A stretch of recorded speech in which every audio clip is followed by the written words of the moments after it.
That's the way. Let's do this because we have a very special person we're going to induct, and let's give him the attention that he's due. Now, some of you know me from Channel 9, some of you know me from Tinder. One or two of you may even know me from Grindr, where if you swipe left. So it's a great pleasure. If I look older than the last time I saw you, it's because I'm older than the last time you saw me. But it's a great thing. Being asked to do Billy's theme today, I said, oh, Billy Johnstone, one of the greatest strength and conditioning coaches this country has ever produced. I said, I better lose 10 kilos. I've got 15 to go, so that's fantastic. But I'm honoured, deeply honoured, ladies and gentlemen, to present my friend Billy Johnstone with his Queensland Boxing Hall of Fame certificate this afternoon. I welcome his partner Andrea, who's here today, his brother Ben, and his son Billy Jr., Banjo, Will, and his daughters Emma and Lucy. It's a lovely family and reflects wonderfully on Billy and the ladies who helped produce that family with him. It's a great family. Now, I first met Billy in 1971 at Toowoomba Grammar, where we were both going to school. Between 1971 and 1974, now that's a long time ago, and we first struck one another 1971, March 8. Do any of you remember that date? I know you will, Grantley. It's the day of the fight of the century. Isn't it? Arguably, at that stage, the most anticipated boxing match in the history. And we were told by the school, no, there'd be no boxing. So I first met Billy Johnstone in the school library at about 1 o'clock in the afternoon.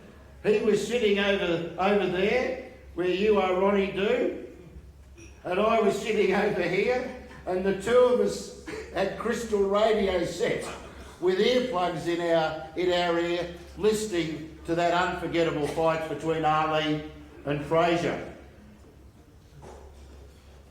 The years Billy was at boarding school, 71 to 74, were wonderful years if you loved boxing, and we followed the towering career of a man known as the greatest. The sport has never seen anything like him before or since. If we wind the clock forward to another seminal moment in our education at school, October 30, 1974. Some of you will remember that date as well. It's the day of the rumble in the jungle, and again, Toowoomba Grammar wasn't going to let us watch any boxing match. But he and I and Graham Peachy had a plan. I always knew whether wrestling, rugby league and boxing was on at my beautiful grandmother's place. We're going to do a runner. No one will know. It's about 2 k's away. So we did a runner. And as you'll remember, another astonishing fight, to be sitting in front of the TV and Ali, to watch Ali win an absolutely unwinnable fight at the time. They were wonderful times. It was an extraordinary afternoon. An afternoon where I guess everyone here remembers where we were. And fortunately for us, none of the teachers knew where we were. Billy had been sent to boarding school by his famous father, Bill, who had also acquitted himself with distinction as a local fighter and footballer in Cunnamulla. Bill was the local Toyota and Honda motorbike dealer out there during the golden age of the war boom. And at that time, as you'll be aware, everyone in the district needed at least 2 Land Cruisers and 3 motorbikes. One year, Billy's dad sold more Honda motorbikes from his Honda dealership in Cunnamulla than Honda sold to the PMG for the posties. These are astonishing figures to get your head around. During Billy's time at primary school at Cunnamulla State School, he was 5'8" and captain of the Cunnamulla State School 6-stone team, a championship team, and he achieved success at schoolboy boxing tournaments from Dubbo to Emerald, where his father Bill a famous boxing trainer, would load the car up with kids and off they'd go for the road trip. Casting my mind back 53 years, I remember Billy Johnstone as a happy, agreeable young man, great company, who made friends easily and never got into any trouble that I was a part of. If the conversation was boxing or rugby league, Billy wasn't far away. He was a die-hard St George man like many of us were, just after the run of 11 in a row, and it wasn't lost on many of us that one day he got to wear the famous red V as well. We played a lot of football together where Billy was a capable young fullback, not necessarily either the captain or the best player in the school, but he was always a keen and enthusiastic participant. At the end of the season, we would stage an invitation match on the bottom oval, 9 aside, 2 hand-picked teams with one stipulation. There were no rules regarding foul play. We would put on fight nights at the school for the kids to watch after they'd finished their homework, just like the Jimmy Sharman and Selby Moore tent shows that were so much a part of growing up in a country town. We trained together at the Newtown Tin Shed, run by the legendary Toowoomba Grammar Old Boy and local trainer Neil Geddes, inducted here about 6 or 7 years ago, who was himself one of the great fighters of the local district. And they were great days. No need for mobile phones or Snapchat or Instagram in those days. You just made your own fun, and what great fun it was. Sensing old Bill that he wasn't getting much money for the education he was buying Billy in at Toowoomba Grammar, he hauled his son home to complete his senior year at Charleville High School in 1975, where Billy lived in a boarding house for a time. Having been told by his father that you can either run the dealership in Cunnamulla or go off and become a sportsman, Billy decided on the latter, and in 1976 he left for Brisbane to begin his apprenticeship as a motor mechanic at the old PMG down by the Botanical Gardens, and he won a premiership with the Brothers under-18 team, then coached by celebrated Brothers and Queensland legend, one of the great gentlemen of rugby league, Reg Cannon. Critical to Billy's journey, ladies and gentlemen, is a theme that underpins his success as a footballer, a professional boxer, as a young apprentice motor mechanic, as a highly regarded fitness trainer at State of Origin, NRL and Kangaroo level, and in his later years as a mentor for disadvantaged youth in the Kimberleys, Northern Territory and North Queensland, alongside his great mate at school, Alan Bailey. And the constant underpinning all that was the presence in his life of good, strong people who had a positive influence on him, men who themselves were ambitious and committed to making the very best of their own paths through life. Men prepared to fight hard to get where they wanted to go. This is where he acquired what we call, and what he calls, a bit of mongrel. And it's a quality you need if you want to take a career as a rugby league player and a professional boxer. Men like Reg Cannon and his mate Paul Bowes, who's here today at Brothers, local trainer Jimmy Young, and South's coach Bob McCarthy, who opened the door for Billy's move to Sydney in 1983, are just a few of the men Billy has told me played a huge role in shaping his future. Billy won a famous Brisbane Rugby League Premiership in 1981, and his teammate, the try-scoring hero Mick Reardon, is here, along with a lot of Billy's friends and family on the back table there. Bob McCarthy was the coach that year, and in 1983, Bob opened the door for Billy to begin his career with the Sydney Rugby League, the real high pillar with the Canterbury Bankstown Bulldogs. That year he was named Dally M Hooker of the Year. Billy's passion for strength and conditioning saw him become a renowned leader in the field. Billy won a grand final with the Bulldogs in '95, and after the grand final he approached Warren Ryan and said, "I'm going to get a grand final tattoo, was I?"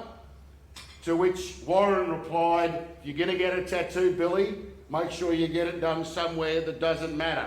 So Billy had it done in Wentworthville.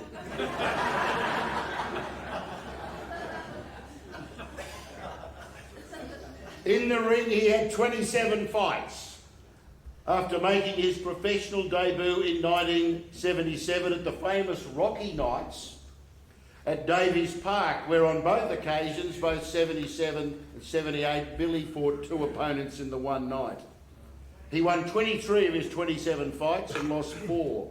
By 1980, things had stepped up and he won the vacant Queensland Middleweight title with a TKO victory over Dave Edwards at Festival Hall. I did a story on Billy to complete my degree in journalism at the University of Queensland before that fight with Dave Edwards. A year or 2 later, he won the Queensland Super Welterweight crown, defeating the highly regarded Neil Patel.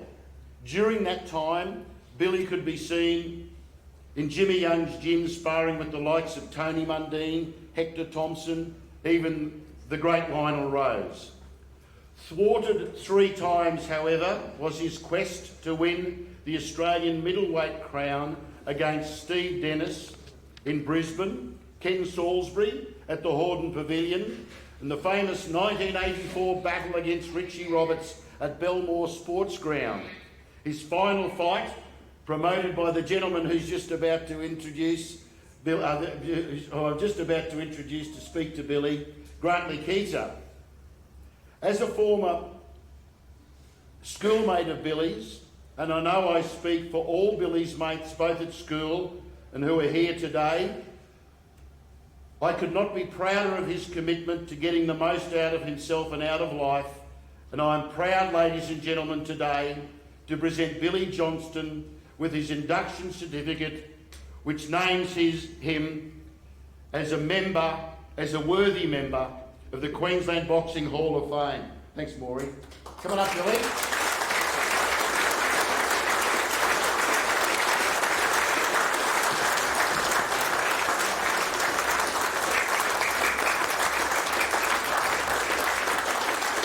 Well, Billy's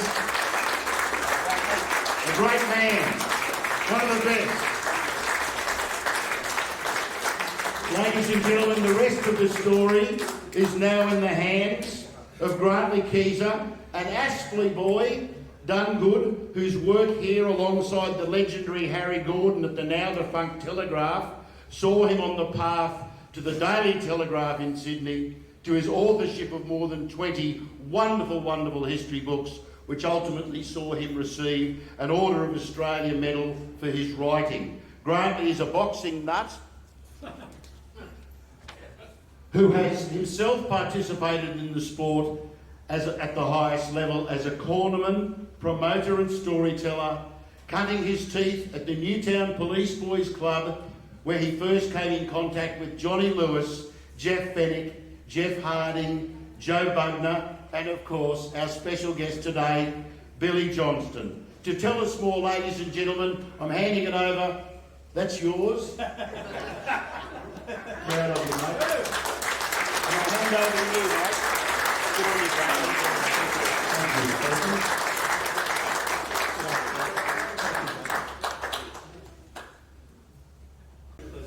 Thank you. Is that okay? You can hear me? Let me just say at the outset, this is a great honour for me. Way back 40 years ago, if you can believe that, 40 years ago when I was the boy Don King in Sydney and Johnny Lewis was offside, Johnny said, we should promote Billy in an Australian title fight. He wants to win the Australian title fight. So, I don't know if it's great memories for you, Bill, but 40 years ago, for 11 and a half rounds, you were the, I think I've heard you say it was a 15 round, but it was a 12 round fight. For 11 and a half rounds, you were the Australian middleweight champion. You absolutely battered Richie Roberts for the whole fight and went a bit cuckoo in the last round. Would you like to just tell everyone what happened there?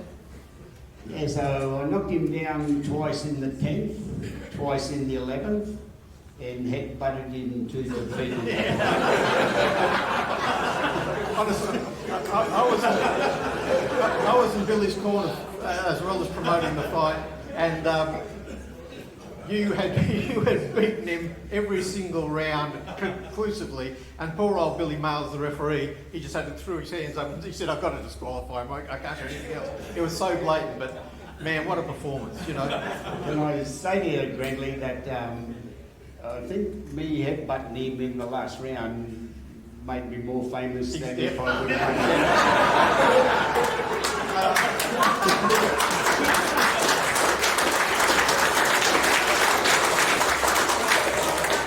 This might be a little bit embarrassing for Billy. I don't want to put him on the spot, but before I came here this morning when I came over, just about 11 o'clock, I rang Johnny Lewis, who's a mentor to both of us down in Sydney, and Johnny's in his 80s now, and I said, "John, I'm just going over to a function. Billy's being inducted into the Queensland Boxing Hall of Fame."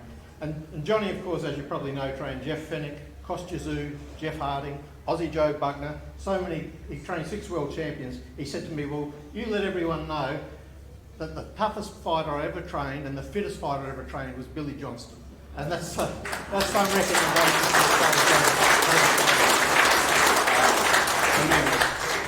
And honestly, Billy's work ethic was incredible. He was, I remember, I was no great fighter. I fortunately stumbled into friendship with Johnny Lewis, who helped me appear in many, many big fights in the corners and promoting fights and whatever. But I remember I used to come up to the gym to do some training every day, and you were always looking for sparring partners, and you'd both look over in my direction, and I'd say, I've left the mouth guard at home again." That was always my out. I'd make sure I'd left it at home. There was always an excuse for me. Good excuse. But I remember you sparring so many great fighters, and I remember even before that fight with Richie Roberts, you fought some tremendous fighters, Steve Dennis and Dave Edwards and Ken Salisbury, great champions, and you were right there at the very, very top of Australian boxing. And you also had a bit of a rugby league career, more than 200 first grade games, an incredible all-round athlete. And it's just as I say, an honour for me to have been involved in Billy's career and in that great Australian title fight at Belmore Sports Ground. The thing I say to you, the hardest thing was that I used to play footy in the winter, and the coaches wanted me at 13.5 stone. I had to box in the summer, and the coaches wanted me at 11 stone. I was on a gypsy doodah for about 15 years. Crazy it was, about trying to lose weight and put weight on and how you went about it and stuff. But throughout all those times, what's great men I met, I had the chance to get in with Lionel Rose. Loved it. I was just going to ask you about that. I mean, you sparred some, as well as fighting great fighters, you sparred some great ones too. Hector Thompson as well. How did they come about? Was that at Jimmy Young's gym? Yeah, so Jim Young took me into Reg Layton's, Wollongabba Police Boys. Hector was in there. Sometimes old Tony Mundine would turn up, jump in with Bobby Dunlop if I had nothing to do. It was tremendous in my youth. And what an education boxing that would be to be mingling and sparring those guys. And of course, you had a great grounding in boxing, as Steve was just mentioning, coming from Cunnamulla. Your father was a very well-renowned and famous, legendary boxing trainer up there. And Cunnamulla itself was a bit of a boxing capital, wasn't it? Something like a large proportion of the population was involved in the boxing club. 52 registered amateur boxers in Cunnamulla when I was in year 7. And the population was like about 800. Yeah, that's incredible, isn't it? That's incredible. So boxing was massive. My dad was the coach, and there was a very strict rule. I like to tell this story. If you boxed, we boxed all over New South Wales, Orange, Dubbo, Werribee, wherever, up North Queensland. But if you're coming home to Cunnamulla, and you got beaten, he'd let you out at the 4 Mile Grid. And he'd say to you, don't take losers in the coming miles.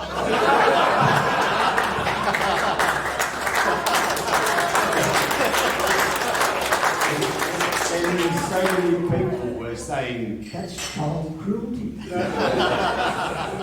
Your old dad, he didn't care. No wonder you had a big desire to win all the time. Yeah, that's ingrained into you. So how long did you spend as an amateur boxer? Because you had a long career in boxing even before you really made it big in rugby league, didn't you? Well, I had my first fight when I was 7. Yep. Yeah, and so went through 32 to turn pro at 18. Yep. And then I went through another 20 odd. And how did you come to turn pro? What happened? You came down to Brisbane to play football? Yeah, so what happened there was my coach at South Brisbane was Bob McCarthy, and he was really a mad fitness man. Yep. So he got me first of all into Jimmy Young's gym, and I was boxing Ian Looker. Yep. And that was an experience that not many people could have in their life, with a madman in those square. And look, tough as they come. Yeah, very good. Yeah, and then your first pro fight was at Davies Park? Yeah, so they had a Rocky night when the first Rocky movie came out, and they asked for nominations of footballers to fight in the boxing ring. So I jumped in there for a little bit. Yeah, and you'd had, I know you played in the famous grand final, not the grand final, but the last game of Arthur Beetson's career. Yeah. 81? It's still in my pocket. Yeah. The ticket, my mum and dad's ticket to the 1981 grand final. People still say to me, why do you keep those tickets, Billy? I said, Arthur Beetson's last game of football. Yeah, wow. He's my hero.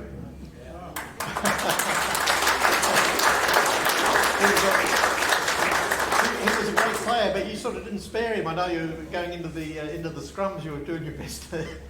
You're playing. Okay. Are you ready, Arthur?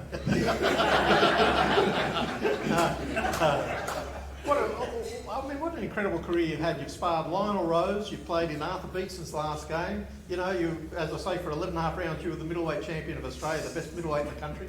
And let me tell you, in the early 1980s, it was a big thing, Billy, coming to our gym. We had the Newtown Police Youth Club in Newtown, ward of Newtown and Erskineville. And there were some good fighters there. Jeff Fennick was the hot amateur and Jeff Harding was on his way, but the king of the gym was Billy Johnstone. It was a huge thing when you came down there. And I remember the fight that I promoted, Billy's last pro fight.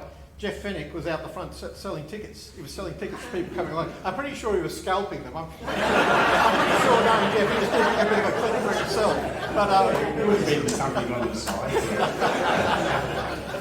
But the magnificent athlete that turned up to Newtown Police Boys was Costa. Yeah. You know, so he just changed a lot of the attitude about how you went about training. Your preparation with your food and all that sort of stuff. He was really good. He'd been in the Russian system for several years, and he brought a lot of knowledge to Australian boxing. Yeah. How much do you think boxing helped you in your rugby league career? As I say, you were a very established professional boxer before you came to Sydney to play for the Bulldogs. Well, the good thing about the boxing training was the discipline. Yeah. If you're John Lewis, you're training with him and you don't turn up on time, then you get kicked up the arse. That's simple. It wasn't maybe if I feel sorry for you, can I give you a cuddle or anything like that.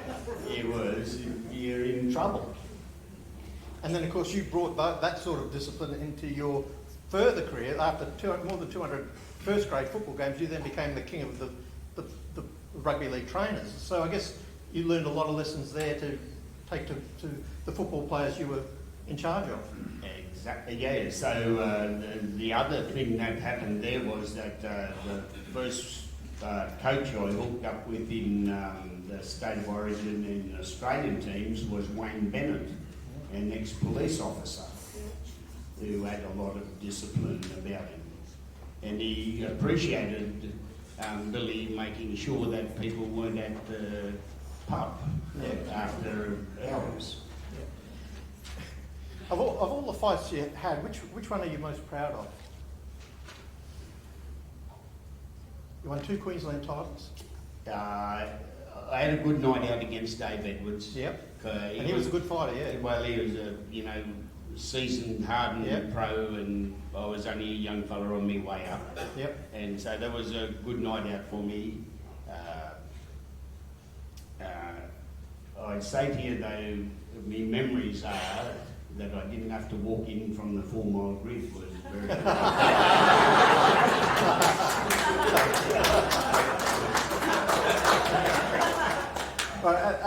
I mentioned what Johnny was saying about Billy's toughness and his fitness before. He honestly said to me, and I know like rugby league was your life for many years after the boxing finished. But he said if you hadn't had to concentrate on rugby league as well, you would have been a world champ back in the early 80s. He said he was that tough and fit. Right, the weight thing was the massive whole thing about it, and that caused me from, beside Ed Butt and Richie, caused me to retire from the boxing. Yes. Because it was so hard to be getting down to junior middleweight at 11 stone and then back up to 13 for the footy and all that. So it just become too hard. Yeah, I remember that fight at Belmore. One of the partners in the deal was Peter Bullfrog Moore. he was a great character, and Colin Love. He became head of the rugby league. But that was a huge day, and you acquitted yourself so very well in that fight. Of all the guys that you've sparred over the years too, what memories stand out? Obviously Lionel Rose was one, and I remember Hector Thompson. You were saying, I think when you were sparring him, he was kind of at the end of his run. So he was getting towards the end, Hector. But as anyone who knows anything about boxing knows that Hector was a mad body puncher. Yeah. And so pulling your knee up all the time when he hit you in the guts. Very respectful and quiet. I find that with most boxers, they don't need to big name themselves. They don't need to show off. They'll earn their reputation through what they do in the boxing ring. And that's how I found most of those older men that led me to taking that attitude. Yeah. Through your many years of training rugby league players too, you must have seen some great natural athletes who might have made great fighters as well. I know you were saying that Jonathan Thurston was incredibly strong for his weight. Yeah, John Thurston in North Queensland. I tell you, Matthew Bowen also was like a great pupil of mine. I took him several times to boxing training, Matthew. Yep. And the good thing about it was that if you get a bit of variety in your sports, and they get the aerobic base that's required for doing both sports, and they're successful, they're good. Yeah. They end up playing for Queensland or Australia or someone. Yeah. Do you wish you'd fought on, or you couldn't because of the weight problems? Had my first fight when I was 7. Yeah. Didn't walk in from the 4 mile grid that night. Had my last one when I was 24. Yeah. You're still a young guy, but yeah. I'd had enough. Yeah, very hard to combine the two sports.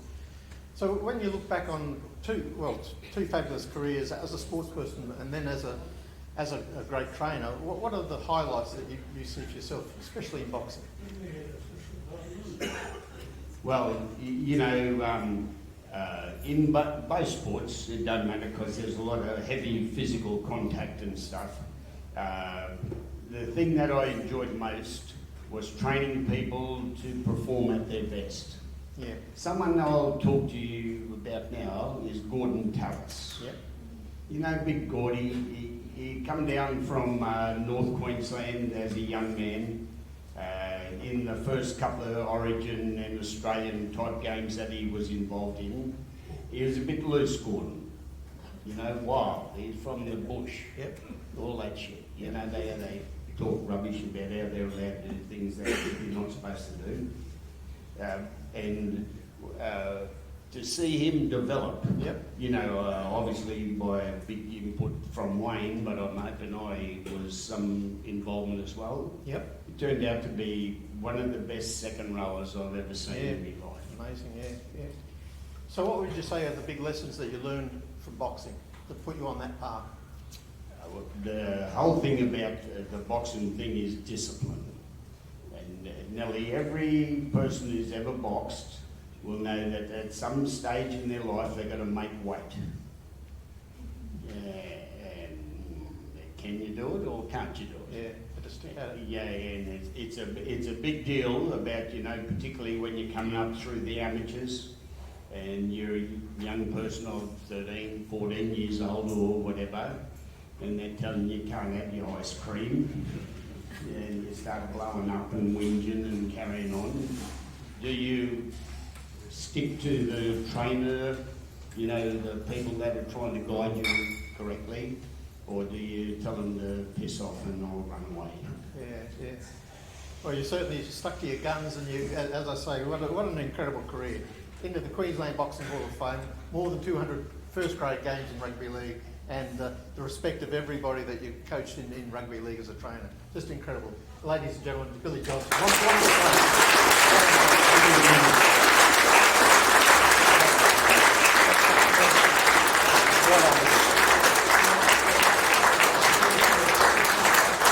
Thank you very much, Billy. And a round of applause for Greg Pearson, please, ladies and gentlemen. Billy, great interview. Thank you very much.